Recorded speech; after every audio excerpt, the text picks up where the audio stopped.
So there's this one dating coach I see on the interwebs, and I'm not going to hate because he does have some interesting things to say, but one of his videos is just, it was just oversimplified because a lot of content is oversimplified for maximum reach. But as a person who's interested in truth, I wanted to dissect one thing he said on one little video.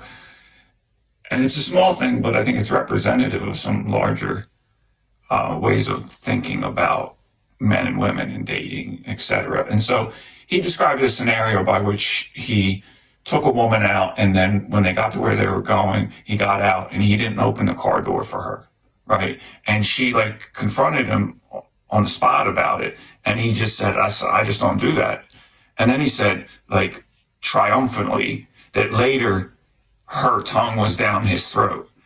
And he extrapolated from this that means that anytime a woman has any kind of, let's say, norm about how she expects you to behave, you can just violate it because she doesn't really mean what she says. And it's just, the fact of the matter is that she was probably very strongly attracted to this guy because he's an attractive guy. And so therefore she was willing to overlook this one thing. If she had not been attracted to him, she might not just use that as a pretext to tell him that she's not attracted. That is something women will do. They'll avoid, because they care about not hurting people's feelings. They're higher in empathy and agreeableness, which it's not right or wrong. It's just kind of what it is. And it's on average. It's obviously not all women, but on average, they're higher in empathy and agreeability or agreeableness.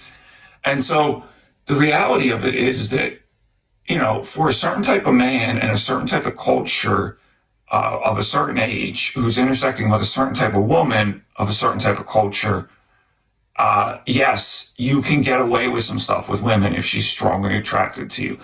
Women can get away with stuff with men if she's highly attractive.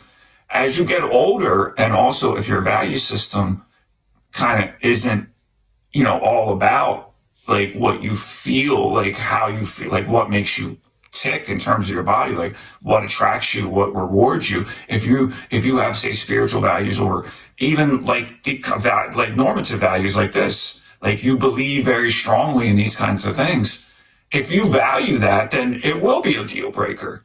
For him to act like women, there's no women ever that ever have a genuine set of values that they stick to and enforce. Is just absurd. You claim to be a player, you just haven't been paying attention, or your representative pool is skewed because of the way you look and what you like in women.